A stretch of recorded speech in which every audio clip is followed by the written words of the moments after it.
mas é que eu tenho.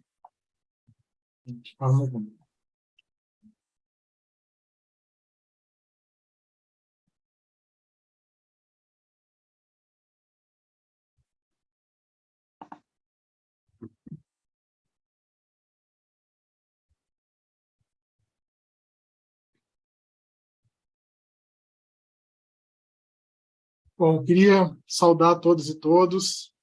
Desculpa esse lapso aqui, entre aquela nossa filmagem, a nossa questão técnica e a transmissão. Nós estamos muito felizes, todos que acompanham, todas e todos que acompanham a nossa comissão, sabem da nossa luta pela democracia. Queria que saudar todas e todos por estarem conosco nessa tarde, nessa especial Conversa Justiça e Paz. Todas e todos que nos acompanham sabem a nossa especial luta pela democracia, o papel da nossa Comissão Justiça e Paz, numa luta pela justiça social, e esse esmero que vem de um longo tempo, de uma luta muito dura para redemocratizar o país. E acreditamos que os tempos piores estão cada dia se afastando, mas hoje nós vamos falar de alegria. E a nossa alegria é muito grande, o nosso coração hoje pulsa, porque a nossa comissão tem muito orgulho, não só alegria, muito orgulho de receber Gilberto Carvalho, que é uma pessoa muito especial para a nossa igreja, muito especial para a Comissão Justiça e Paz, tanto para a local, nossa de Brasília, quanto para a brasileira. Pessoa muito especial para os trabalhadores do Brasil, para a política brasileira, e hoje vai ser o nosso convidado, representando um momento especial do país, que é a transição para a redemocratização, ou para a democratização plena. E a gente tem falado muito de coragem e esperança nesse tempo. Um mundo mais fraterno, a gente sempre se baseia nos ensinamentos do Papa Francisco, que inclusive reforçou essa importância desses ensinamentos do mundo mais fraterno nessa reta final de luta política que nós vivemos. Nossa comissão tem cumprido esse papel na sociedade civil, zelando pela cidadania, pela democracia, pelos direitos humanos, sempre lutando por um mundo onde a justiça social impere. E, claro, nesse mundo, o Brasil seja protagonista e aqui seja o país seja o grande exemplo de justiça social para o mundo. A gente sabe que vive uma crise. O Brasil, não é só no Brasil, é uma crise mundial. Um grande pensador definiu o momento de crise como quando o velho está morrendo e o novo não pode nascer. E ele também mencionou que nesse momento, nesse irregno, uma grande variedade de sintomas mórbidos aparecem. Bom, é claro que é um grande sábio, um autor italiano que nos toca com muito carinho, e essa crise e esse momento de morbidez, mas também de que o novo surge, é por isso que a gente trouxe o Gilberto Carvalho. Ele possa nos ilustrar um guardião da democracia, dos valores mais importantes da humanidade e do país. Filósofo, assessor, conselheiro, integrante do grupo de coordenação da campanha do nosso ex-presidente e agora presidente eleito, Luiz Inácio Lula da Silva. Durante 2 mandatos, o Gilberto exerceu o cargo de chefe do gabinete e foi ministro-chefe da Secretaria-Geral da Presidência da República. Um homem preocupado, um guardião, um lutador pela justiça social, um homem que zela pela doutrina social da Igreja, uma figura emblemática para a nossa comissão. Nossas preocupações, o nosso debate vai ser muito preocupado com a mediação, com os movimentos sociais institucionais, o papel que o Gilberto sempre desempenhou, com a interreligiosidade, que é uma preocupação da nossa comissão e que também o Gilberto sempre trabalha e trabalhou com isso, tanto no governo quanto na sociedade civil. Claro, a preocupação que nós temos pela justiça social. Essa justiça que, para nós, não é uma justiça passiva, é uma justiça ativa, uma justiça que responsabiliza os malfeitores, mas se solidariza com aqueles que foram vulnerabilizados. Bom, eu acho que eu já falei demais, mas eu queria, na verdade, estou muito emocionado e muito orgulhoso da presença do Gilberto. E quem vai aqui mediar nossa conversa, quem vai tratar desses temas e tantos outros com o Gilberto é o nosso eterno e esplêndido reitor, professor Zé Geraldo Souza Júnior. Muito obrigado, Zé, por compartilhar o seu conhecimento, seu tempo conosco. E acredito que nós vamos ter uma bela tarde de trocas, de conhecimentos e também, talvez, que a gente possa iluminar esse sombreado que está um pouco, como você chama, esse lusco-fusco. Talvez vocês dois possam nos mostrar um caminho bonito daquilo que vem pela frente. Zé, eu passo a palavra para você e terei que tenhamos um ótimo debate. Muito obrigado, presidente Eduardo. Queria começar cumprimentando o nosso convidado, Gilberto Carvalho, que já foi devidamente apresentado, né? E, ao fazê-lo, primeiro, celebrar com ele essa conquista democrática que é repor no país um projeto popular de solidariedade e fraternidade inscrito no programa Vitorioso nas Eleições, né? Então, cumprimentar o Gilberto por ser um ativo integrante do coletivo que participou da organização de todo esse dramático processo, né? Uma vitória retumbante, não só pelo número de votos, mas por tudo que superou, por todas as injunções que foram obstáculos terríveis da compra de votos, uso da máquina, aparelhamento das estruturas funcionais, inclusive de repressão e de segurança, como no episódio da Polícia Rodoviária Federal, impedindo a participação cidadã dos eleitores, né? Contra toda uma mídia corporativa que tentou desqualificar a candidatura, uma vitória retumbante. Então, queria cumprimentar o Gilberto por tudo que ele representou nesse processo, né? E até perceber, né, que ele chega ainda na integração da equipe de transição, rouco, porque os seus instrumentos pessoais estão todos a serviço dessa causa comum que é o Brasil, como disse o presidente Lula no discurso em seguida à proclamação do resultado. O Brasil como causa comum nossa, né? Então, queria cumprimentar o Gilberto. Depois, dizer que para nós é muito importante que ele tenha aceito, e sabemos o quão difícil terá sido abrir um espaço na sua agenda, né? Essa participação, pelo que ele representa de organicidade com a questão pastoral, justiça e paz, né? Gilberto tem compromisso com isso, ele é um dos fundadores da pastoral operária no Brasil, né?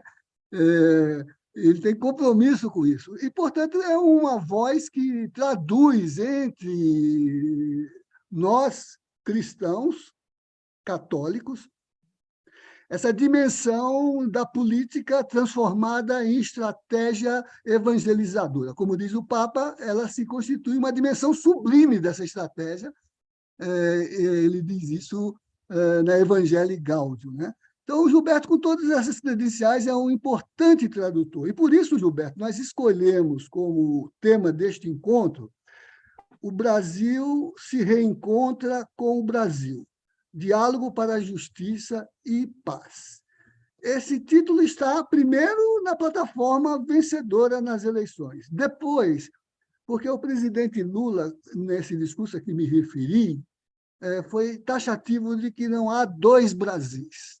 Há um único Brasil, e isso pressupõe diálogo para construir esta unidade em torno de uma proposta solidária emancipatória fraterna, né?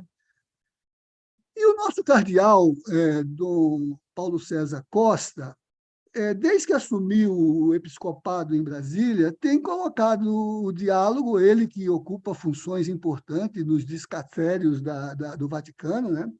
O diálogo como uma das suas estratégias de pontificado aqui, de atuação pastoral. E, como sabe, Gilberto, ele, inclusive, assinou com outros bispos carta de reconhecimento à vitória do presidente.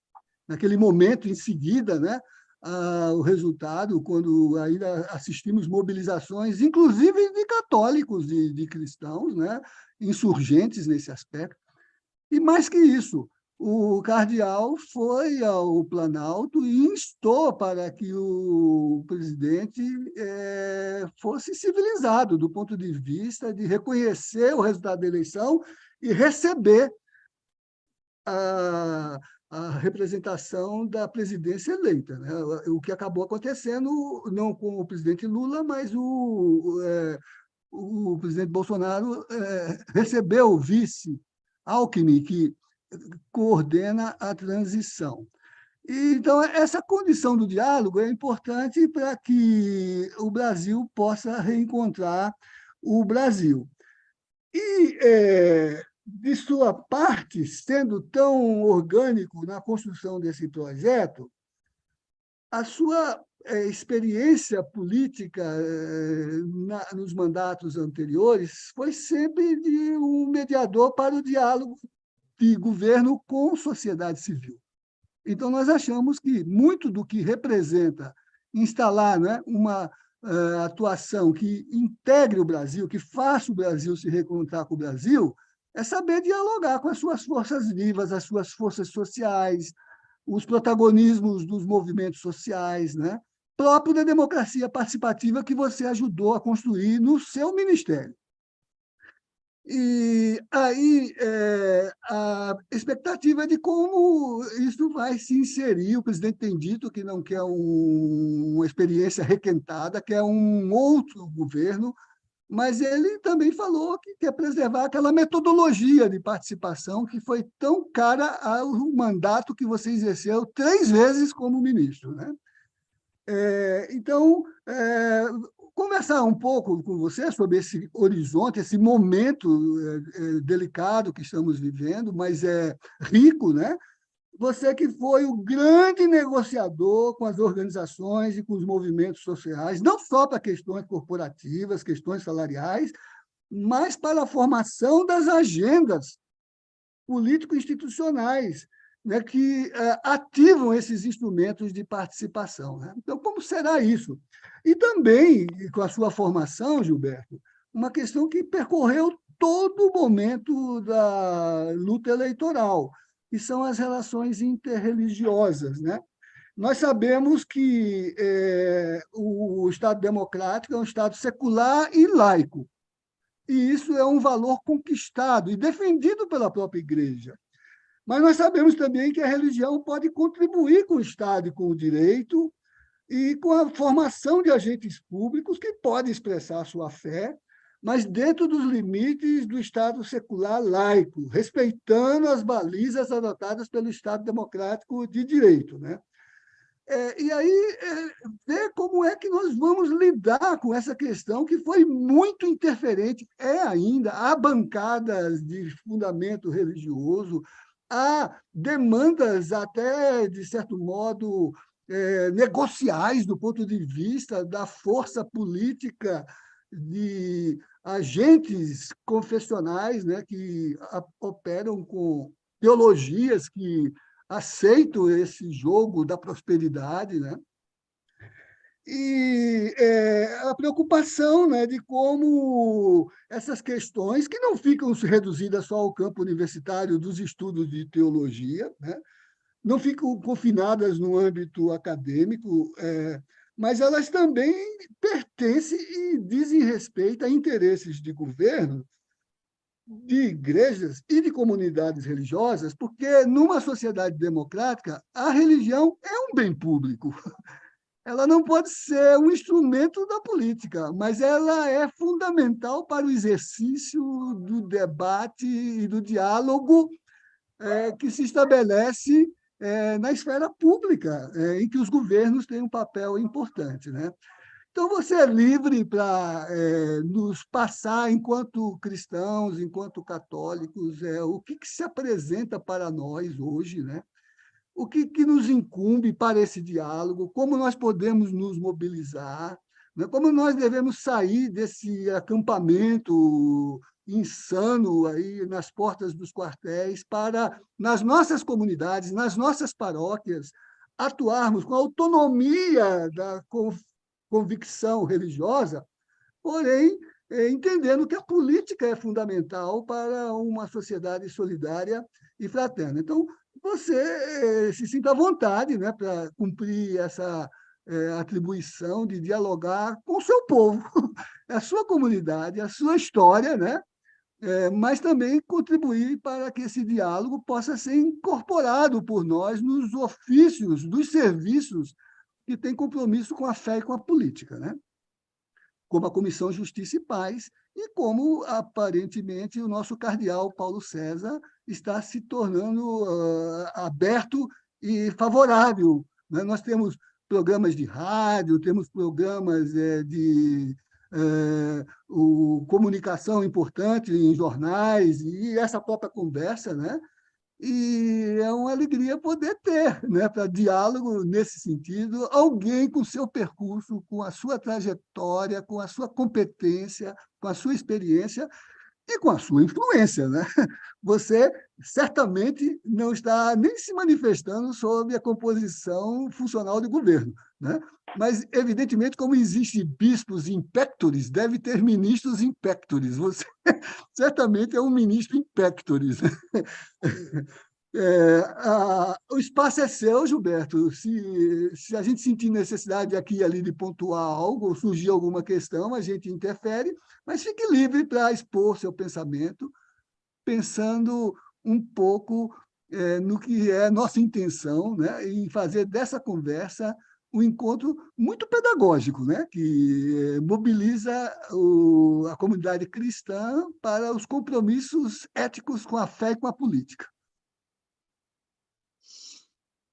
Bom, Zé, eu agradeço muito esse convite que me foi formulado através do meu querido irmão Zé Carlos. Quero agradecer muito a acolhida que o Eduardo tão carinhosamente me fez, assim como você. Peço desculpas pela minha rouquidão. Agradeço a Carol, que está nos apoiando aí também. E me sinto em casa, de fato, me sinto em casa. Vamos fazer disso aqui uma conversa solta, e vocês dois vão me interrompendo, vamos conversando livremente, até porque a complexidade dos temas, do tema que vocês colocam, é suficientemente grande para ninguém achar que dá conta sozinho de ter uma visão global, né, desse desafio e dessa questão. Eu acho que vocês têm razão em comemorar essa vitória. Eu acho que a melhor forma de pensar essa vitória, o tamanho dela, é imaginar como é que nós estaríamos agora caso esses 2 milhões de votos tivessem ido para o outro lado, ou 1,5 milhão de votos para o outro lado. Né? Esse homem, esse projeto, com esse Senado, com essa Câmara, como que estaria o Brasil e qual o destino que estava reservado para nós caso houvesse a vitória do outro lado. Então, acho que a gente precisa comemorar, precisa celebrar, e ter consciência do quanto foi importante.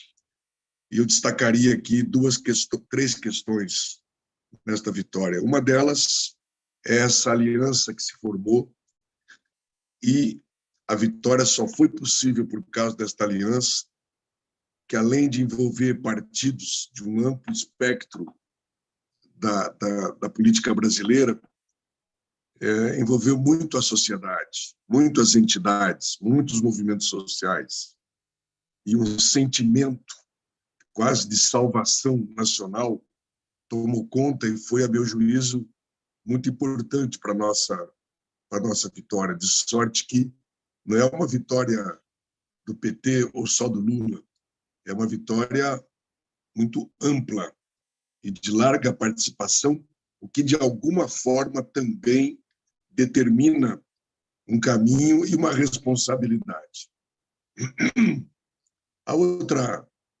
O outro fator inegável é a presença do Lula. Convenhamos que seria muito difícil com qualquer outro candidato que não tivesse essa empatia, esse carisma, essa ligação com o nosso povo, dificilmente a gente teria ganho a eleição. Eu sempre digo que o nosso povo foi heróico, sobretudo o povo simples, porque para votar, para apertar aquele 1 e aquele 3, foi possível passar, resistir a muita coisa.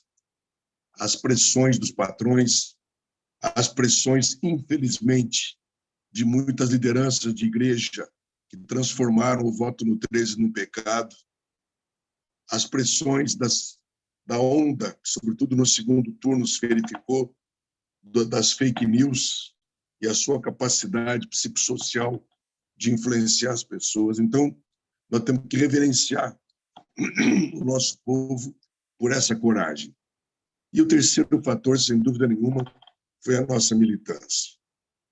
Não fossem os comitês populares, não fossem as organizações, não fosse um verdadeiro levante que ocorreu, sobretudo nos últimos 15 dias, dificilmente a gente teria vencido essa onda de uso e abuso da máquina pública, do uso das fake news, do uso das igrejas, de algumas das igrejas e assim por diante.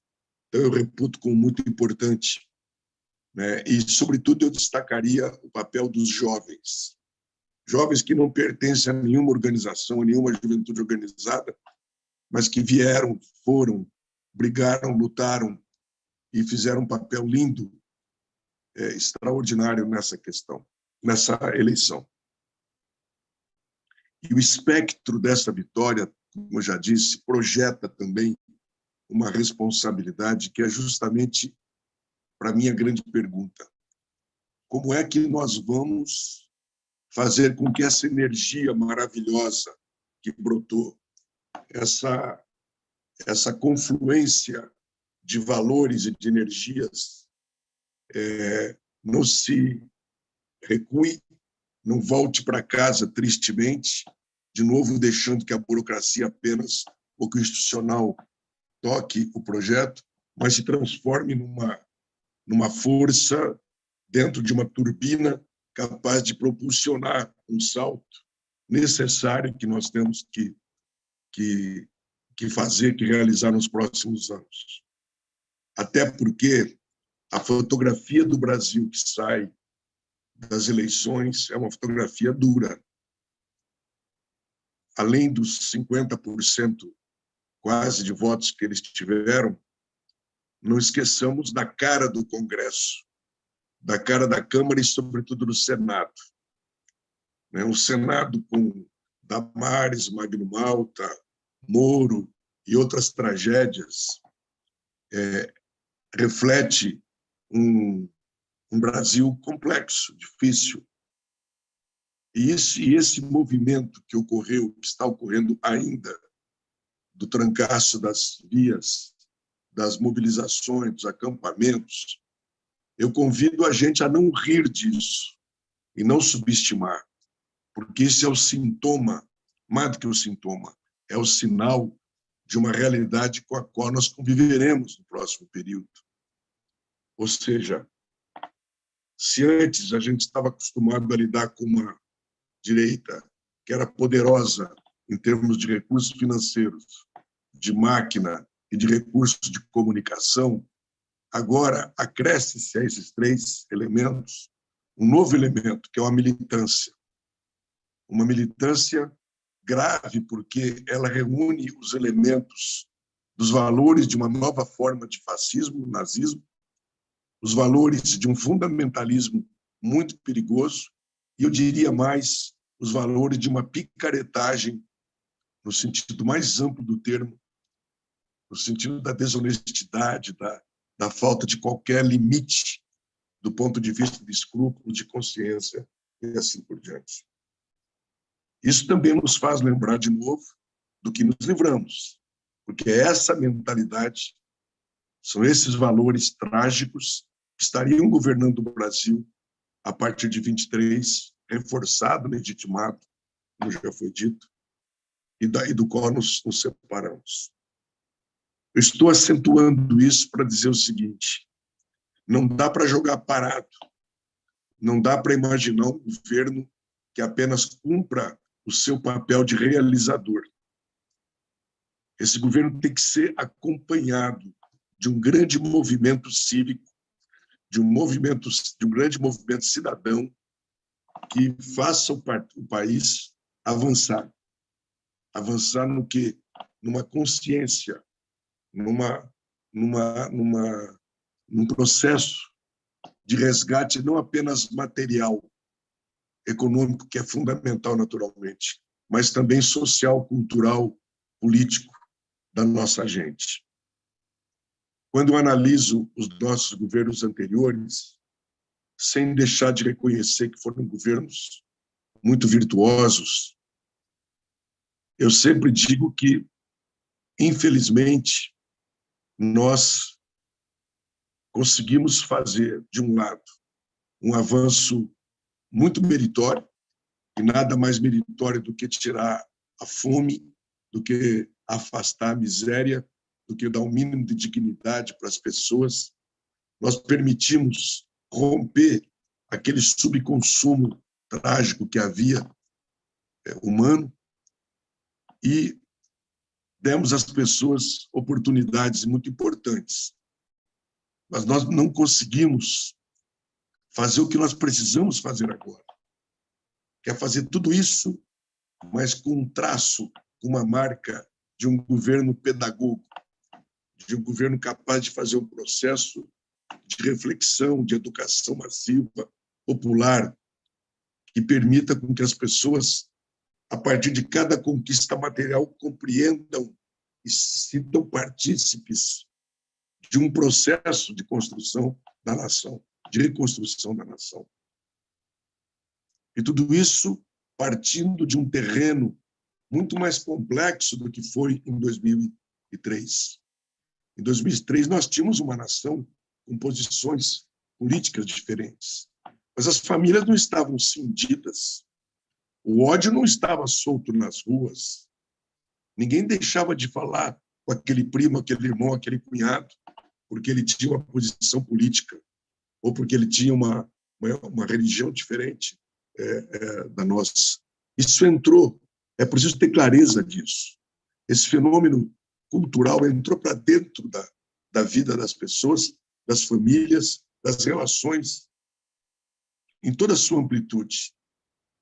E carregando uma intensidade violenta de ódio, de sectarismo, que vai nos custar muito fazer essa reversão. Quando o presidente fala que não existem dois Brasis, existe um Brasil, isso é mais desejo do que constatação. Porque hoje, infelizmente, nós estamos divididos. Infelizmente, nós estamos tomados por essa onda que no mundo todo se espalhou, mas que no Brasil encontrou uma estranha fecundidade. O escravagismo, o moralismo falso, o farisaísmo da sociedade brasileira se manifestou de forma, um campo muito fecundo para que prosperasse esse tipo de mentalidade, de crença, de profissão de crença, de fé. Portanto, teremos o desafio de, ao mesmo tempo, sabermos trabalhar um governo que é necessariamente um governo de centro, de frente, portanto, não é um governo socialista, nem é um governo petista no sentido de predominância, claro, com as cores claras do nosso programa, que é um programa avançado, não tenho dúvida disso, com as definições estratégicas bem definidas, mas é um governo que vai ter que contemplar, de Guilherme Boulos a Simone Tebet, a Alckmin, faz parte do processo. E como nós vamos construir esse processo, lidando com essa convivência, que de um lado é complexa, mas de outro lado é muito rica, porque ela pode já de per si significar demonstração de que é preciso, de que é possível a convivência entre os diferentes. Então, o próprio governo vai ter que exercitar essa questão, combinando com a urgência que nós temos em relação a temas como a fome e a miséria. Vocês devem estar percebendo que o tema central, até agora, da transição é o tema do auxílio, do novo Bolsa Família e do salário mínimo. Portanto, o foco está bem claro. Eu acho que isso é muito, muito importante e muito necessário, se impõe, né? Mas, ao mesmo tempo, pensando estrategicamente para onde nós vamos caminhar. Eu sempre digo, não tem graça nenhuma um partido popular governar o país 1, 2, 3, 4 vezes, como fizemos, e, de repente, com tanta facilidade, ele ser apeado do governo. E a situação que se dá após um golpe é pior do que a situação que nós encontramos quando nós iniciamos o governo. Isso não faz sentido. A tua geração, Zé, que é a minha, Eduardo é mais jovem, mas a nossa geração não viveu para isso, para fazer um passeio pelo exercício da máquina de governo e devolver e ver de novo o país numa situação igual ou a pior do que quando ascendemos ao governo. Nós temos que deixar marcas. E essas marcas só se consolidam com a construção de um poder popular, ou seja, que o governo sirva como um instrumento de avanço do polo trabalhador, de redução das desigualdades estruturais, de redução da exclusão tal qual se dá nessa cruel sociedade brasileira, de modo estável, de modo que não haja recuo. E aí eu estou falando de avanços que não sejam apenas avanços materiais, mas, como eu já disse, culturais, políticos, cidadãos.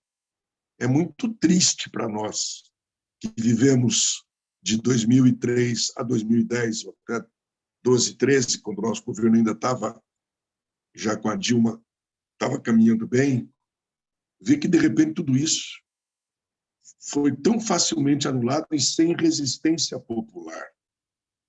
Essa é a maior questão que se coloca para nós, não é para o povo. A ausência do povo na defesa do governo, quando houve o impeachment, não é culpa do povo. É um problema nosso. Por que nós não conseguimos, mesmo com tantas conquistas, fazer do povo uma força capaz de defender não o governo, defender-se a si mesmo, os seus direitos? Eu sempre digo que, se nós tivéssemos conseguido fazer um trabalho de conscientização, as ruas do Brasil seriam pequenas para conter tanta gente que iria lá defender os seus direitos. Ao invés disso, as pessoas olhavam para aquilo como se fosse uma briga de branco entre o Temer e a Dilma. Mal sabiam que naquelas terríveis mãos levantadas naquela votação ignominiosa naquele dia, os direitos fundamentais dos trabalhadores estavam sendo caçados. Então, desta vez, Geraldo, Eduardo, companheiras e companheiros, a participação social não pode ser apenas um corolário, um enfeite, a azeitona da empada. Ela tem que ser estrutural, ela tem que avançar, porque ela precisa envolver a sociedade de verdade. Nós tivemos uma participação popular louvável, eu reconheço isso. Os esforços empreendidos pelo presidente Lula e pela Dilma depois, toda a equipe, as conferências, os conselhos. Talvez o maior demonstrativo do quanto foi importante é ver a tragédia que aconteceu depois dessa ausência total de participação. Só que, atenção, foi uma participação que atingiu, que mobilizou uma certa elite não econômica, mas elite consciente do povo, que é o segmento muito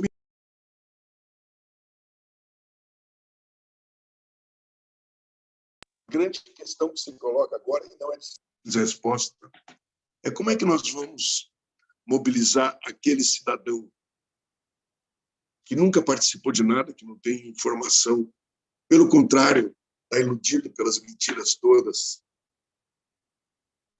Como é que nós vamos atingi-lo, convidá-lo, desafiá-lo, envolvê-lo num processo de autodefesa, num processo de mobilização por seus direitos?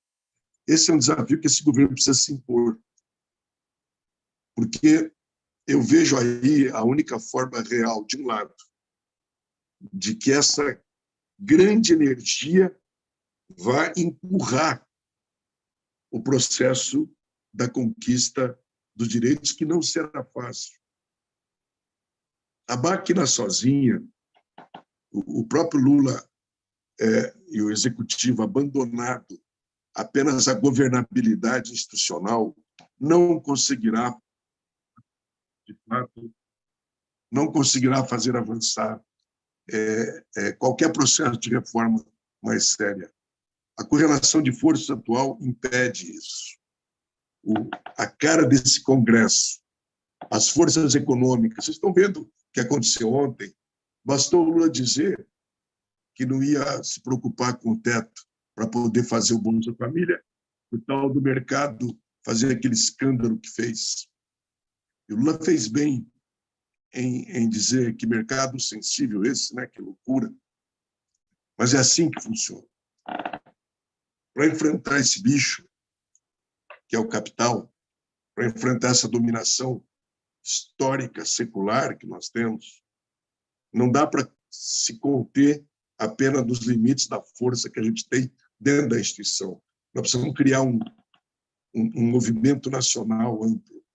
E as eleições demonstraram, claro que é um episódio, é um momento, mas demonstraram que é possível você atrair a juventude, atrair o engajamento das pessoas quando se trata de uma causa que é fundamental e é importante.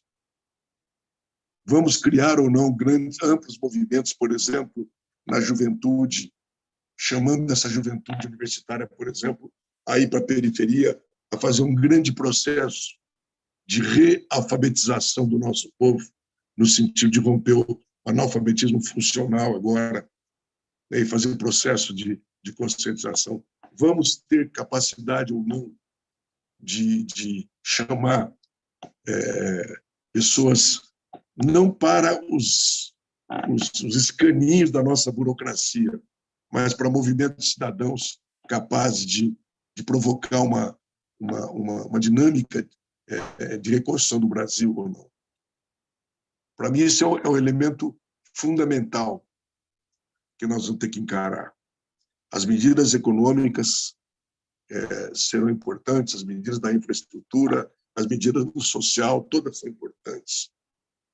Mas a pedra de toque, a meu juízo, que pode fazer avançar, produzir algo diferente, e eu insisto, que nos dê uma certa estabilidade institucional, está muito ligada a esse processo. É nesse sentido que eu louvo, reconheço, com muita alegria e orgulho, o papel da Comissão de Justiça e Paz Nacional e da Justiça e Paz estaduais, papel que vocês tiveram nas horas mais difíceis de uma afirmação forte da democracia, da denúncia de tudo aquilo que estava havendo de abuso. É nesse sentido que eu quero lembrar que todo movimento, vejam que interessante, todo movimento mais vigoroso, desde a ditadura militar para cá, que foi essencial para a organização nossa, nas bases, na periferia, no chão da fábrica, ele teve um papel, ele teve uma presença muito forte da semente evangélica cristã.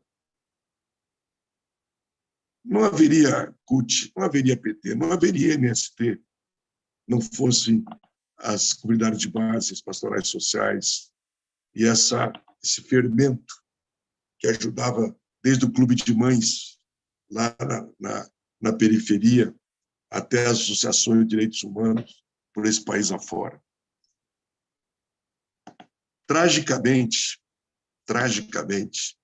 quando o Vaticano começa a desautorizar a teologia da libertação e a nossa igreja entra num triste processo de afastamento, de mediocrização e de burocratização, nós perdemos uma fonte fundamental transformadora da América Latina. Eu fico pensando o que seria a América Latina hoje, e o Brasil dentro disso, evidentemente, se não tivesse havido essa cruel perseguição à teologia da libertação e a tudo que significava. E o que nós vimos substituir a teologia da libertação às comunidades? Uma receita norte-americana que veio ao Brasil, não por coincidência, no mesmo momento em que se perseguia a teologia da libertação, que são as igrejas neopentecostais. E elas irromperam no cenário nacional, fizeram uma ocupação ultracompetente das periferias desse país e foram se tornando aos poucos um poder político. Nós passamos, companheiros e companheiras, uma crise danada nessa eleição por conta dessa questão. Porque nenhum de nós imaginava que essa força ia ser tão avassaladora. Nenhum de nós imaginava que chegaríamos ao ponto de você entregar um folheto numa feira, como aconteceu comigo e com muita gente, e a pessoa dizer: eu não posso pegar porque o pastor proibiu. Se eu votar no Lula, eu estou no estado de pecado, eu não vou poder participar da ceia. O alcance antropológico, espiritual, social dessa ação é incalculável. E o próprio Lula teve muita dificuldade de compreender o alcance disso. Lula é uma pessoa de fé, de uma fé muito enraizada, que veio da dona Lindu, da mãe. Não é um homem de prática religiosa no sentido comunitário, mas ele tem a sua fé, e ele tem um prurido ético muito grande em não usar em nada a fé para questões eleitorais. Ele nos dizia quase aos gritos: me convidem para ir no Ciro de Nazaré, em Aparecida, em qualquer momento, menos em eleição. Eu não vou. E nem ação nenhuma ele queria realizar, porque ele dizia: eu preciso falar para todo o povo brasileiro, não apenas para o evangélico, ou para o povo do terreiro, ou para os católicos, ou para os espíritas, ou para os judeus. Eu não vou entrar nessa, não vou permitir que a pauta da campanha... Só que, do lado de lá, depois do uso brutal da máquina, depois das medidas todas que tomaram, perceberam que o salto de qualidade que eles podiam dar para lhes dar a vitória seria enfiar o pé na jaca, radicalizar nessa questão. E aí eles vieram, no início do segundo turno, com aquela campanha pesada de fake news, voltadas criminosamente para as mulheres pobres da periferia evangélica. Isso nós descobrimos, eles tinham um foco, que eles sabem que o papel da mulher era importante.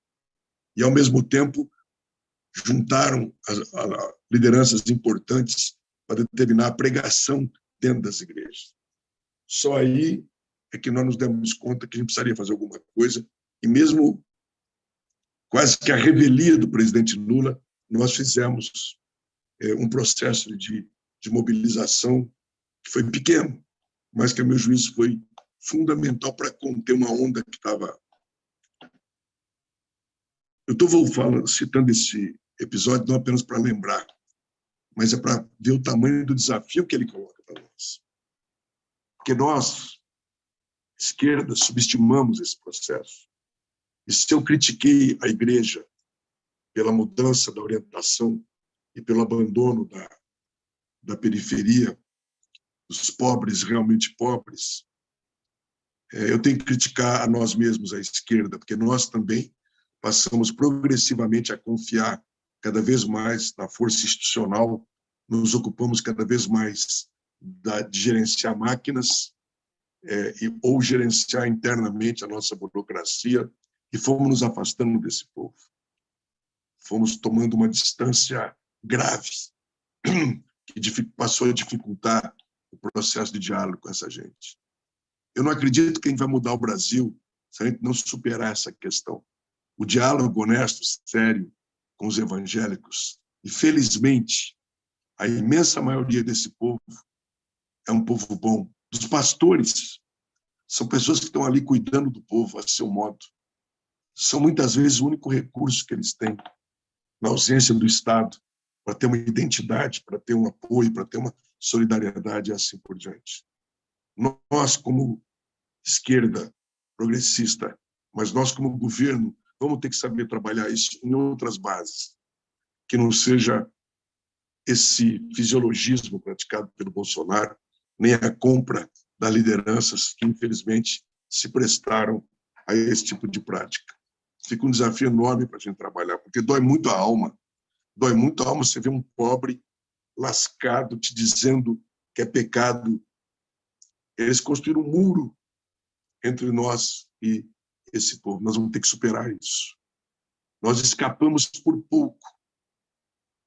E esse escape por pouco tem que ser um alerta forte para nós. Temos que mudar a qualidade do nosso jeito, não só de governar, mas de fazer militância. Eu falei que eu queria fazer uma conversa e desatei a falar aqui, sem parar, me perdoa. Mas era isso que eu queria provocar em termos de conversa.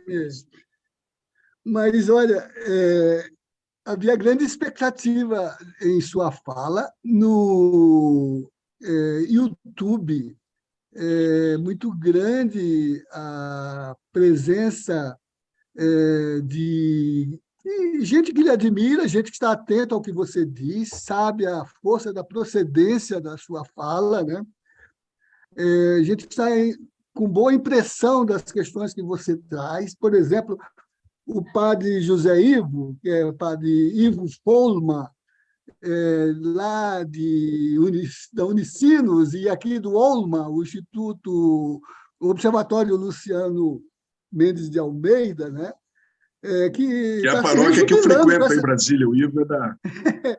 Ele está se rejubilando com a sua fala e com essa sua expressão de uma presença vitoriosa, mas ele celebra isso que você chamou metodologicamente de Brasil pedagogo, de governança pedagoga, né? Que é algo que realmente expressa uma necessidade de reconstrução de fundamentos, de valores e de atividade de cidadania como protagonismo do social, né? Mas, ao mesmo tempo, que outros se manifestem, José de Ribamar, que trabalhou com Dom Paulo Arnes em São Paulo, José de Ribamar foi do CONSEA e do mecanismo de enfrentamento à tortura, né? E trabalha muito essa questão da fome, sabe, da importância de colocar acima de qualquer política a vocação de debelar o mal que assola o nosso povo, que é a miséria, que é a fome, né? Mas aí vem preocupações como a da Joisiane Gamba, o Gilberto. Olha o que ela diz. Nós, dos movimentos sociais, precisamos entender que nossa autonomia é fundamental. Apoiamos e trabalhamos pela eleição de Lula, mas não podemos nos transformar em organizações oficialistas. Em paralelo, o PT também abriu mão de núcleos que lhe davam uma base social enraizada nos locais de moradias, nas escolas, nas universidades, nas comunidades. Então, a Josiane tem essa preocupação. Eu sei que você sempre teve o cuidado, como ministro, de mesmo quando colocava o pé fora no social e o pé dentro no institucional, nunca quis interferir na autonomia dos movimentos, né? Mas, nesse Brasil pedagogo, como é que a gente pode construir, né, uma agenda de reeducação para a cidadania que seja fundada em valores cristãos. O Papa, ao se dirigir aos brasileiros, chamou atenção para esses riscos que a gente tem pela violência. A doutora Vera Araújo Santana, que é da BJD e também do Movimento de Advogadas Negras, né? A Vera fala de que a violência ganhou no Brasil um status de política pública de governo e que tomou proporções gigantescas, né? Como trabalhar a pedagogia, a educação, que é exemplo, que é convencimento, quando havia uma política armamentista, miliciana, que transformou a violência em política pública, né? Ou seja, como é que essa estratégia que o Papa disse que é preciso enfrentar, a violência, a mentira na política, as fake news, o discurso de ódio para resgatar o diálogo e a forma fraterna de produzir política, né? Como é? Ainda será o pé dentro, o pé fora, porque esse fator do neopentecostalismo é novo e é estratégico. O Boaventura de Sousa Santos documenta, mostrando como o relatório Rockefeller propôs a substituição das tropas dos marines pelas igrejas na linha de enfrentar o grande mal que era a teologia da libertação, com a perspectiva da prosperidade, né? Então, Gilberto, eu acompanhei você, eventualmente, por exemplo, naqueles debates, quando se tentou remover a política de participação que o governo procurava implementar, cumprindo a Constituição. Cumprindo a Constituição, e ouvi o disparate de um Congresso já muito fortemente conservador chamar isso de bolivarianismo, né? Como é que será, Gilberto, esse processo do Brasil pedagogo? Como será esse diálogo com os movimentos sociais sem oficializar essa prática? Como será essa educação para a cidadania, que deve ser algo que seja em diálogo com o confessional? Porque o povo é religioso, e a religião, em tese, obedece a valores éticos, né? Os desvios não devem nos demover dessa condição, devem nos estimular a essa prática, como o padre Ivo, né, sugere aqui, ao dizer, né, que é importante abraçar esse slogan do Brasil pedagogo. Olha, Zé, a tua questão é a questão que tem tirado o sono da gente nos últimos tempos. Assim que a gente ganhou a eleição, a gente, bom, agora vamos lá, né? Como é que nós vamos... Tudo bem, é fácil criticar o que nós fizemos, mas como fazer diferente?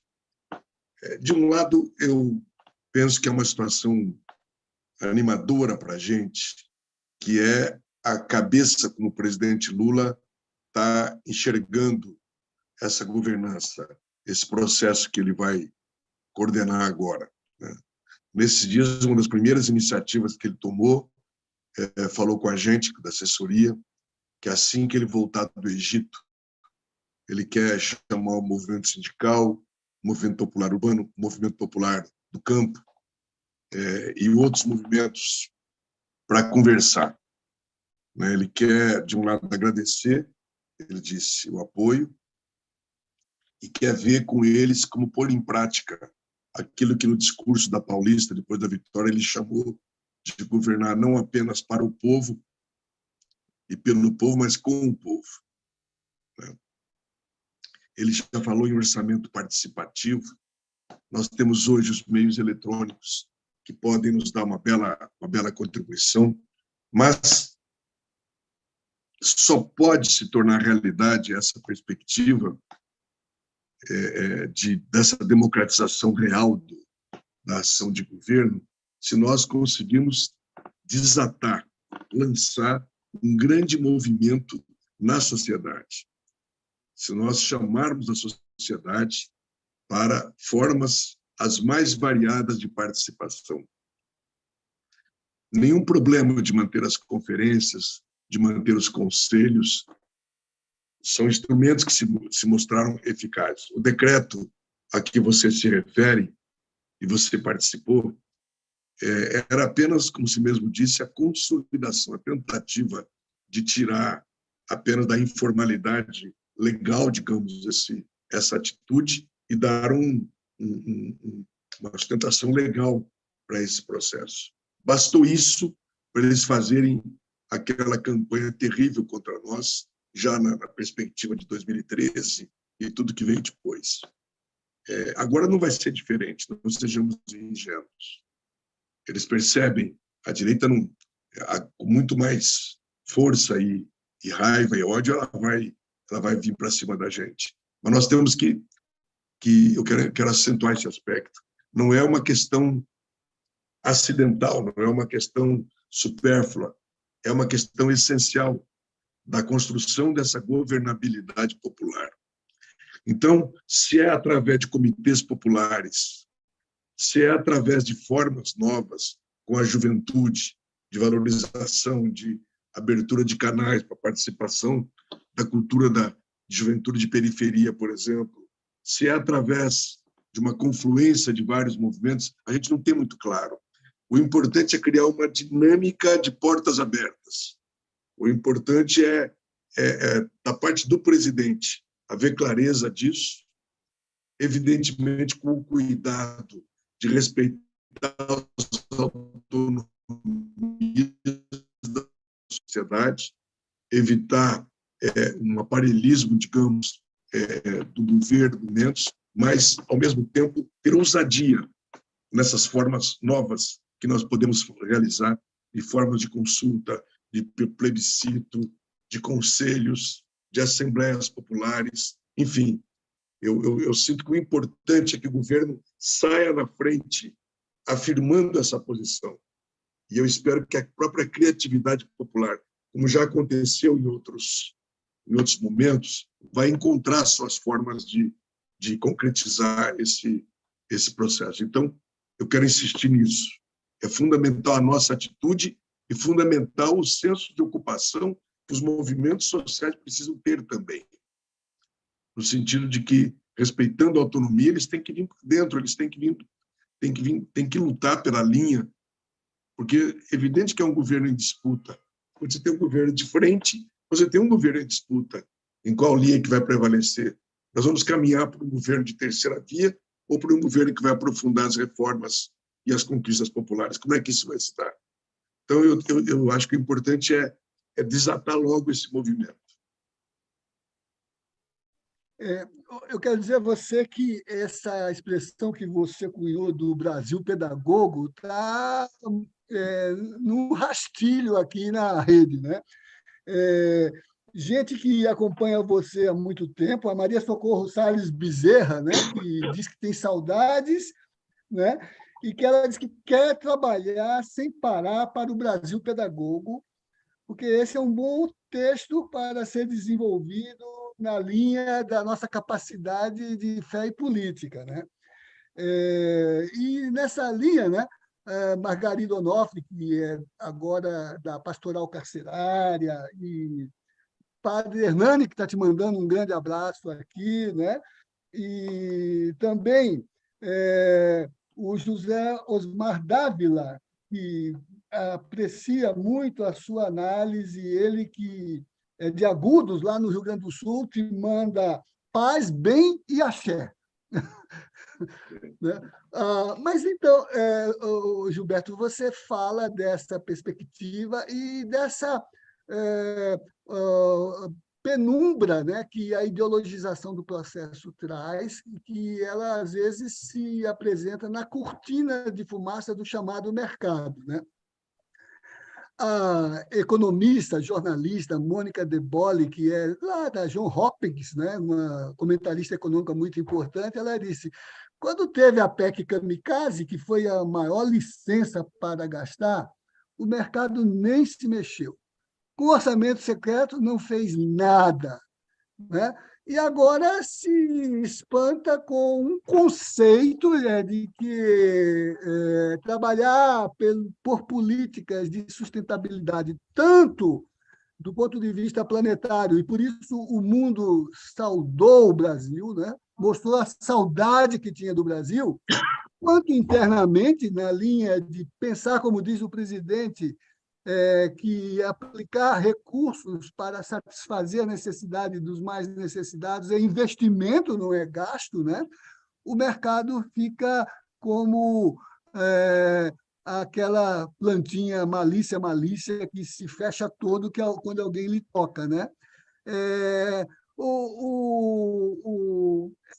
vai ser um trabalho difícil e alguns dos comentadores aqui falam que é preciso engajar nessa atividade pedagógica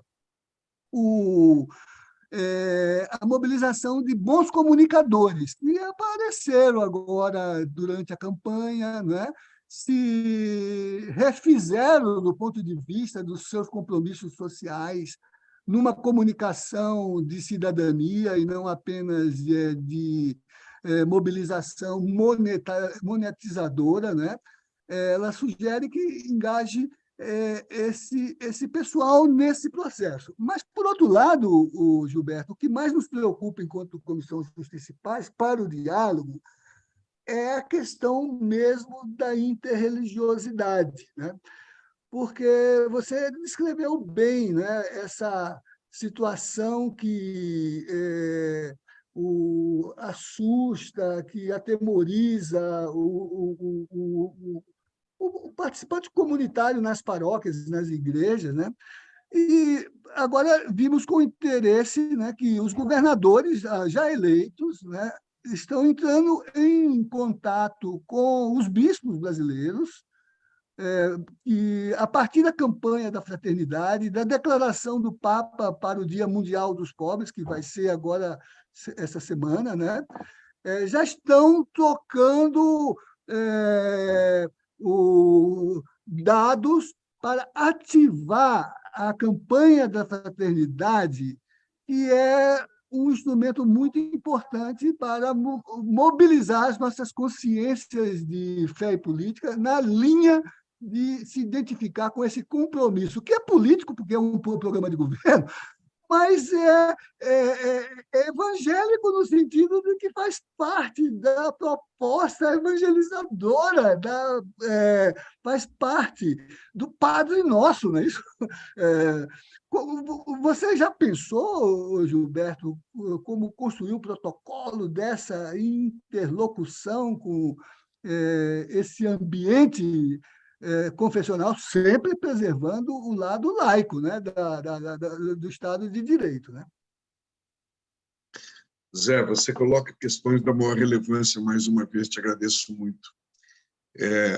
Primeiro, nessa questão da relação com o mercado, é evidente que nós não temos perspectiva positiva nenhuma se nós nos contentarmos isoladamente querer mudar uma relação que é estrutural, ou seja, a dependência dos governos em relação ao sistema financeiro, o perverso endividamento dos governos que realimenta essa máquina que não tem limites, insaciável do mercado, não nos deixa muito escape se a gente não tiver ousadia. E a primeira coisa que nós temos que fazer é ampliar o arco da nossa ação numa mobilização internacional.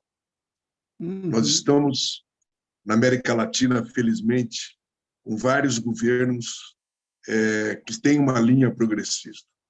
Acho que nunca na América Latina foi tão forte essa presença, agora Colômbia, Chile, Bolívia, Brasil, Argentina, México, na América Central, Guatemala, enfim. Nós temos que, assim como tomamos a iniciativa da retomada do Mercosul, da criação da Unasul e dos BRICS, mais do que nunca agora é necessário que a gente relance um movimento internacional de questionamento. Me dê só um minutinho aqui para autorizar. Desculpa. Pode ser ele, né? Pode ser ele, né? Não, desculpa. Eu estou aqui ainda na... Pensei que era porteiro, desculpa. Não, Murilo, eu estou na videoconferência. Tá bom, desculpa. Tá bom. Não, tá bom, tipo, acabando aqui de falar. Gilberto, atenda todo o telefonema, pode ser ele. Não, é um documento que eu preciso assinar aqui, mas a reconstrução de uma articulação internacional contra a fome, e aí eu vejo uma maravilha coincidência de que a campanha da fraternidade do ano que vem seja justamente contra a fome. Eu acho que nós precisamos pegar esses países da América Latina e nos conectarmos ao Papa e relançarmos um programa mundial de solidariedade e pela paz e pelo fim da guerra e pelo fim da fome, que eu acho que é a única guerra justa que nós temos, né? Eu acho que e o Lula gosta muito disso, não tem isso muito presente. Ele está super feliz de agora já ter essa possibilidade de atuar lá na COP27. Já tem 12 ou 15 pedidos de reuniões bilaterais de presidentes querendo conversar com ele. Então, nós temos que aproveitar esse fato de uma liderança internacional que o Lula já constitui para rearticular um processo de rediscussão das bases do reordenamento mundial em relação ao neoliberalismo e ao capital. Sem isso, isoladamente, é muito difícil, porque a capacidade de chantagem do mercado, a capacidade de pressão, de sabotagem é muito grande. Então, eu advogo muito fortemente e acho que vai ser muito importante esse escrutínio. Eu estou tranquilo porque isso está na alma do Lula. A coisa que ele mais gosta de fazer na vida são essas amplitudes de relações, porque ele tem inteligência suficiente para perceber que é essencial para o processo interno. Essa questão da relação, da questão interreligiosa, Zé, nós ainda não paramos para discutir. Há alguns países que estabelecem uma espécie de secretaria de assuntos religiosos, que montam processos. Eu tenho muita dúvida sobre isso. Eu acho que o importante é o governo estar tomado por uma atitude de abertura, de diálogo e de respeito, de muito respeito e de relevância do tema. A questão da espiritualidade definitivamente não pode ser considerado como uma velha esquerda fazia, como uma coisa sem relevância. Não. Não. E não é só por causa dos evangélicos, não. É porque a reconstrução do ser humano, a reconstrução civilizatória nossa, passa, a fé é um elemento essencial para fazer essa elevação do ser humano, na linha da generosidade, na linha da prioridade ao coletivo sobre o individual. É impressionante como há uma, felizmente, né? Isso é aquilo que está no Evangelho. Isso é muito confortável para nós. E a minha esperança é que a gente faça um chamado para católicos e evangélicos, espíritas e povo afro e todas as... para um processo de abertura, de mobilização, de valorização desses elementos. A nossa cultura ela está muito, digamos, imbricada com esses valores, e nós podemos potencializá-los, né? Desde que haja da parte do governo uma orientação clara, primeiro, de profundo respeito, de não querer utilizar, como foi feito terrivelmente agora, as igrejas como palanque eleitoral ou como base de apoio governamental, pura e simplesmente, né? Esse respeito à autonomia, em que as igrejas sejam também instâncias críticas das atitudes dos governos, isso é fundamental, né? Ter toda vez que misturou igreja e poder, foi uma tragédia para a igreja e para o Estado, né? Então, a gente tem clareza disso, mas, ao mesmo tempo, a possibilidade de uma espécie de ampla parceria no movimento de reconstrução nacional. O Gilberto, continua aqui, né, a forte corrente de quem veio por sua causa, e não só porque você é um homem de governo, mas porque você é um homem ético e de fé. É muito bonito ver essa confiança, né? Por isso que eu falei, você pode ser um ministro in pectoris. Você sabe que Celso Furtado foi ministro sem pasta no governo Jango Goulart para criar a SUDENE e o sistema de planejamento no Brasil, né? Não precisou disputar órgãos, ele já tinha essa dimensão do pectoris. Mas o padre Paulo Adolfo, ele lhe manda um grande abraço, parabeniza pela fala lúcida, e essa coisa do Brasil pedagógico está pegando, e ele dirige aqui o Instituto Fé e Política, está colocando à disposição para essa Maravilha. mediação, né? O Cefep, né? E quer contribuir, então você sabe que a sua força é multiplicada pela confiança que você carrega e que mobiliza tantas energias entre nós. Mas a Alessandra Queiroga, que é promotora de justiça do MP Transforma, do Fórum Social Mundial Temático Justiça e Democracia, ela ficou tocada pela sua atenção ao fator globalizante internacional, porque ela acha que hoje, não é, tudo passa por essa capacidade de criar grandes redes para atuar no campo das plataformas e criar um sistema mundial, né, de valores, né, que a gente está assistindo de forma nunca antes na história desse país. Como um presidente eleito já carrega as honras de chefe de Estado nos grandes fóruns mundiais, é o interlocutor, mas também apontando, né, para a formação de blocos, de sistemas regionais e de sistemas internacionais de mudança da forma de fazer política, né? Isso está claro no presidente, Gilberto? Isso é compartilhado pelo seu staff, essa perspectiva global da atuação do Brasil hoje como um dos grandes jogadores, eu não vou usar a expressão, mas como um dos grandes interlocutores na mesa internacional, tanto no aspecto econômico, quanto no aspecto diplomático, quanto no aspecto das políticas e de uma nova ética da governança que envolva o reconhecimento do direito dos povos originários, dos migrantes, dos refugiados, né? Das massas sobrantes, descartáveis, como diz o Papa Bergoglio, o Papa Francisco, né?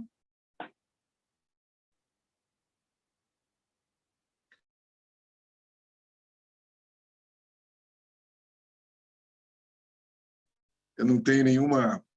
Eu tenho cumprido um papel, eu tenho consciência, mas eu acho que está na hora de renovar os quadros e o máximo que eu posso ambicionar na minha vida é ser ministro da Eucaristia, se um dia a igreja me conceder essa eu estou muito envolvido no trabalho da Escola Nacional de Formação do Partido. Eu advogo a importância de nós retomarmos a formação de quadros. Nós precisamos ter centros de elaboração de estratégia e, ao mesmo tempo, de massificação da formação, que tem a ver com essa história que nós falamos de um governo pedagogo, né, do país. Eu quero trabalhar fortemente nessa perspectiva. E quanto a essa questão internacional, do papel, essa coisa mais tranquila, quero tranquilizar todos. Se tem uma coisa que está na alma do Lula, é isso. Ele, quando acabou a eleição no domingo, ele passou a segunda e a terça praticamente apenas no telefone, respondendo as ligações que vieram do mundo todo. E ainda anteontem, antes de ir a Brasília, de novo, ele teve que dedicar algumas horas. Tal é o número de chefes de Estado, de chefes de instâncias da ONU que querem conversar com ele e tal. E ele, que já formou com o Celso Amorim uma dupla incrível na eleição passada, não sei quem vai ser agora o chanceler, mas o Celso está agora na transição ajudando, vai, sem dúvida nenhuma, já está na prática reocupando esse papel. Como eu falei, não é por exibicionismo ou por vaidade de ser uma referência internacional, é pela inteligência, pela compreensão de que a gestação de um novo modelo de desenvolvimento que salve o mundo da situação que ele está, seja da exploração, seja da destruição ambiental, a construção de um novo paradigma de desenvolvimento que contemple o respeito à natureza, à terra e aos seres humanos e aos animais, enfim, essa nova visão holística passa necessariamente por esse processo. E eu tenho certeza que, muito brevemente, nós vamos reassumir um papel de liderança, coisa que com Bolsonaro, tragicamente, nos colocou numa situação de marginalidade total, de desrespeito, nós viramos, na verdade, motivo de riso, motivo de pilhéria pelo mundo afora. Então, essa questão aí, e a equipe toda, ela, sabe, Geraldo, o presidente contamina muito a equipe. Se você tem um chefe, um presidente que é aberto para a participação, para os pobres, ele sinaliza, a equipe segue, a equipe tem uma inteligência nesse sentido, né? Por exemplo, quando o Lula chegou em Brasília, ele nos chamou e falou: eu quero a porta desse palácio aberta. Nenhuma pessoa que chegar aqui vai deixar de ser atendida. Nós tivemos que montar uma equipe especial para atender, porque todo dia era avassalador, né? Chegava desde pessoas individualmente, grupos, milhares de pessoas para protestar, tal, e então essa atitude contamina, né? E ele tem essa abertura. O que nós precisamos dar agora é um salto de qualidade na atuação dessa abertura, na participação efetiva, que não pode ser apenas complementar, ela tem que ser definidora, né, dos rumos que o governo vai tomar. Eu vou ter que me desculpando com vocês, meu tempo, Eduardo, está se acabando aqui. Desculpas. Mas eu vi que a conversa fez bem a você, porque você melhorou até da rouquidão, tá certo? Está vendo? Mas, olha, é uma coisa interessante, né? A gente sair de um presidente que infecta para um presidente que contagia, não é isso? É verdade, ótimo. Azé, só desculpa. Em relação, o padre Paulo falou, Adolfo, que, aliás, foi uma figura importante para nós naquela reação na campanha religiosa, foi muito importante o apoio que os padres e religiosos deram à campanha, os cristãos em geral, foi muito importante. Então, eu acho que essa parceria, de fato, com os institutos, com as escolas de fé e política, vai ser fundamental para a gente. Então, eu quero acolher essa sugestão e vamos tentar pôr em prática. Então, meu caro, o Rolf Hackbart, né, está dando mensagem aqui, né? Bom saber de que o pessoal da Reforma Agrária e do Pronera está atento ao Brasil pedagogo, né? O Rolf é o estilo dele, né? Diz que a análise é lúcida, realista na percepção dos problemas, otimista na ação, né? Embora, se o Frei Beto tiver razão, agora a gente deve ser mais pessimista do que otimista, porque o Frei Beto costuma dizer que devemos deixar o pessimismo para tempos melhores, né? É verdade. Mas, então, eu queria, de minha parte, né, dizer que foi uma alegria poder estar com você nessa mesa, que é uma forma muito mobilizadora da Justiça e Paz, na linha do que o nosso cardeal tem estimulado para construir mediações para o diálogo, né? Mas, então, eu devolvo a palavra ao nosso presidente para os encaminhamentos finais, os agradecimentos e as menções que ele considere importantes, que nós não queremos que você fique retido aqui, não, que tem muita coisa para fazer aí, né? Bom, fazer um breve apontamento aqui, principalmente transmitir o agradecimento do nosso público. Todas as nossas conversas são conversas de sucesso e de muita felicidade, mas, como é o meu dever, como representante desse colegiado, eu acompanho a interação do público no simultâneo. E a felicidade do público que acompanha a nossa comissão e das comissões pelo Brasil, regionais também, a brasileira, todos interagindo. É difícil até quantificar quantas pessoas passaram pelas redes, porque foi entrando, saindo, voltando, caindo. Muitas mensagens parabenizando o Gilberto. Então, é muito feliz, Gilberto.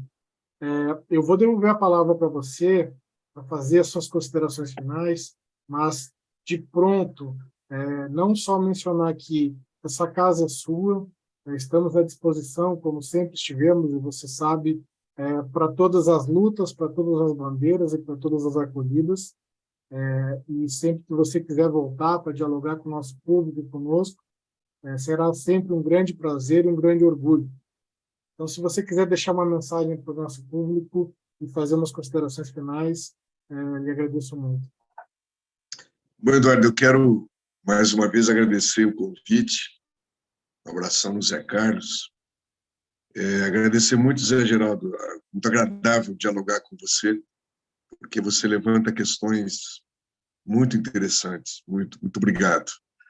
Agradecer a todos que nos acompanharam. O Rolf, para quem não sabe, é o representante da FAO no Chile, portanto, o programa chega longe. Né? Um abraço aí para o Alemão, a todos aqueles que nos acompanharam. E dizer o seguinte, eu estou voltando para Brasília na próxima semana, fiquei 5 meses aqui em São Paulo, no exílio paulistano bom, que foi atuar na coordenação da agenda da campanha, e agora retorno ao meu trabalho na escola e à espera do que vai ocorrer, naturalmente, ajudando naquilo que eu puder na transição. E eu acho que essa conversa é apenas o começo. Né? Vocês perceberam que tem muita coisa para a gente elaborar, e não dá para esperar que alguém elabore sozinho. Então, o que eu deixo aqui no final é um desafio, para que a gente mantenha esses diálogos cada vez mais amplos e que a gente juntos busque construir essa coisa que é nova, né? Que é uma nova forma de encarar a gestão da coisa pública, a governança, o governo, sabendo, quero insistir nisso, que não se trata de uma possibilidade, se trata de uma absoluta necessidade. Essa forma de governo pedagogo é fácil de falar, mas é difícil de executar. Se você vai entregar, se você vai construir um conjunto Minha Casa Minha Vida, você pode fazer como nós fizemos. Você se esforça, se empenha, generosamente arruma recursos, faz uma obra, entrega aquela obra, e no dia da inauguração vai lá o gerente da Caixa, o governador local, faturando para si, inclusive, muitas vezes a obra, e a pessoa entra naquela casa achando que foi uma conquista dela ou um presente de Deus ou da Caixa Econômica, sei de quem. A outra forma é você ter agentes sociais capazes de trabalhar com aquele povo que vai para aquelas casas, capaz de dar informação transparente de onde veio o dinheiro, por que veio, como que a lógica daquele projeto fez com que o dinheiro não fosse para as grandes empresas, para os bancos, mas fosse investido nele, que é uma conquista dele, sim, mas é também dentro de um projeto, que é importante que a mudança para aquele local seja também uma mudança numa vocação comunitária, de uma convivência nova, etc. Enfim, você pode fazer isso. Agora, isso é um exercício custoso, paciente, que implica em ter gente que faça isso. Então, é isso que eu chamo de um governo pedagogo, usando o método do Paulo Freire a partir das coisas muito concretas, porque não adianta ficar fazendo conferências, você tem que mostrar a partir da luta, a partir do concreto, né, como é que essas conquistas podem se dar e como elas possam significar não uma doutrinação, mas uma conscientização, um processo em que a própria pessoa se apodera da sua história, se apodera das suas conquistas e vai buscar outras novas conquistas a partir daquilo. Então, é isso.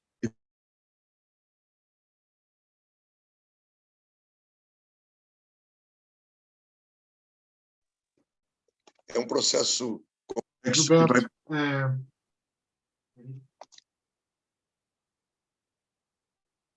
que vai precisar de muito tempo. Então, era isso. Muito obrigado mais uma vez a todos. Contem comigo, Eduardo, na hora que quiserem. Essa é a minha vocação de ajudar a espalhar essas coisas por esse mundo afora. Um grande carinhoso abraço, Zé, Eduardo, Zé Carlos, Carol, todo mundo. muito obrigado, Gilberto. Eu sei que seu tempo é um tempo que é difícil encaixar as agendas, ainda mais num momento tão especial de país, que você ajuda a construir essa renovação. Eu fico muito feliz e agradeço muito pela sua dedicação e pelo tempo destinado para nós, especialmente para todos que nos acompanham. Esse governo pedagogo é para atingir um país libertário. Isso é possível porque a gente está construindo essa liberdade, né? Então, eu queria parabenizar você pela construção desse governo, por toda a luta nessa campanha. É claro que a sociedade civil se mobilizou, está se mobilizando e se compromete com esse governo, em nome da Comissão de Justiça e Paz e dos coletivos que nós trabalhamos para essa luta coletiva de mobilização de um grande levante. Mas queria aqui, especialmente, com muito orgulho, com muita força e com agora um sorriso no rosto e um alívio, saudar o nosso novo presidente da República, eleito com 60 milhões de votos da população brasileira, o ser humano mais votado nessa terra é o nosso governo Lula. Esse janeiro não chega, mas até que esse janeiro chegue, a gente vai fazendo conversas com o Gilberto e com tantas outras pessoas para libertar esse país desse tempo tão nefasto que a gente passou. Muito obrigado a todas e todos, uma bela noite já, e até a próxima Conversa Justiça e Paz. Valeu. Grande abraço, Zé. Valeu, Eduardo. Um abraço. Obrigado, Gilberto. Muito obrigado. Valeu, gente. Vou sair correndo aqui. Sim. Qualquer dia desse a gente se encontra pessoalmente aí. Valeu. Certo. Valeu. Obrigado, viu? Obrigado pelo seu tempo. Obrigado pela conversa. Foi muito agradável. Foi muito agradável. Zé, parabéns, ficou muito bom. Valeu. Obrigado, Carolina. Obrigado, Carol. Um abraço, Zé. Boa noite.